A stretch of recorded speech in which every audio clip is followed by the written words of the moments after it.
கோவையில் நவம்பர் 17ஆம் தேதி மாலை 4 மணிக்கு மேல் மேல்மருவத்தூர் ஆதிபராசக்தி ஆன்மீக இயக்கத்தின் துணைத் தலைவர் டாக்டர் கோ. பா. செந்தில்குமார் அவர்களின் திருக்கரங்களால் சமுதாய பணி நடைபெறுகிறது.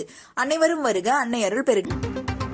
ஹைதராபாத்தில் வைத்து கைது செய்யப்பட்ட நடிகை கஸ்தூரியை சென்னைக்கு அழைத்து வந்துள்ளனர். சென்னை சிந்தாதிரிப்பேட்டை காவல் நிலையத்தில் நடிகை கஸ்தூரியிடம் விசாரணை நடைபெற்று வருகிறது. பிறகு அவர் சென்னை எழும்பூர் நீதிமன்றத்தில் ஆஜர்படுத்தப்படுவார் எனவும் தகவல் கிடைத்திருக்கிறது. விவரங்களோடு செய்தியாளர் அன்பரசன் இணைந்திருக்கிறார்.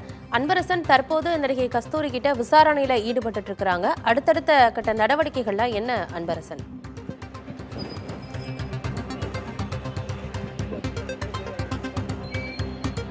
தெலுங்கு மக்கள் குறித்து அவதூறாக பேசிய வழக்கில் ஹைதராபாத்தில் தலைமறைவாக இருந்த நடிகை கஸ்தூரியை தற்போது சென்னை போலீசார் நேற்று மாலை கைது செய்து தற்போது சென்னை அழைத்து வந்து சென்னை சிந்தாதிரிப்பேட்டை காவல் நிலையம் அழைத்து வந்து விசாரணையில் ஈடுபட்டு வருகிறார்கள். குறிப்பாக கடந்த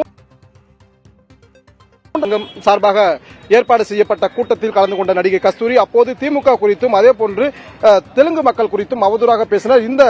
இந்த சம்பவம் தொடர்பாக பல்வேறு அரசியல் கட்சி தலைவர்கள் அதேபோன்று சமூக வலைதளங்களில் கண்டனம் எழுந்தது. இந்த நிலையில்தான் இந்த சம்பவம் தொடர்பாக பல்வேறு காவல் நிலையங்களில் புகார் அளிக்கப்பட்டு பின் எழும்பூர் காவல் நிலையத்தில் 4 பிரிவுகளின் கீழாக வழக்கு பதிவு செய்யப்பட்டது. குறிப்பாக இருவேறு பிரிவு மக்களிடையே கலவரத்தை தூண்டும் வகையில் பேசுதல், அதேபோன்று சாதி மதம் இன மொழி தொடர்பாக பேசி கலவரத்தை தூண்டும் முயற்சி செய்தல், வதந்தி பரப்புதல், பொது அமைதிக்கு குந்தகம் விளைவித்தல் உள்ளிட்ட 4 பிரிவுகளின் கீழ் எழும்பூர் போலீசார் வழக்கு பதிவு செய்திருந்தனர்.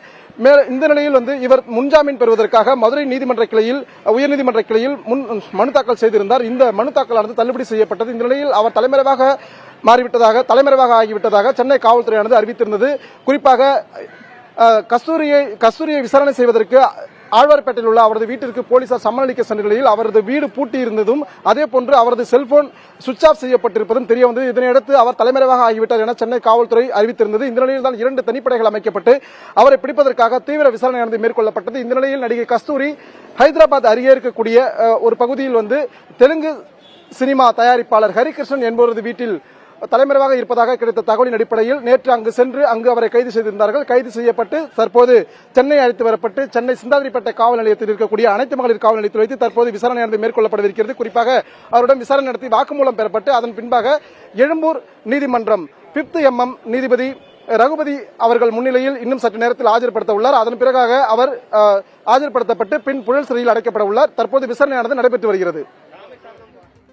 தகவல்களை வழங்கியமைக்கு நன்றி அன்பரசன். கோவையில் நவம்பர் 17ஆம் தேதி மாலை 4 மணிக்கு மேல் மேல்மருவத்தூர் ஆதிபராசக்தி ஆன்மீக இயக்கத்தின் துணைத் தலைவர் டாக்டர் கோ. பா. செந்தில்குமார் அவர்களின் திருக்கரங்களால் சமுதாய பணி நடைபெறுகிறது. அனைவரும் வருக, அன்னை அருள் பெருக.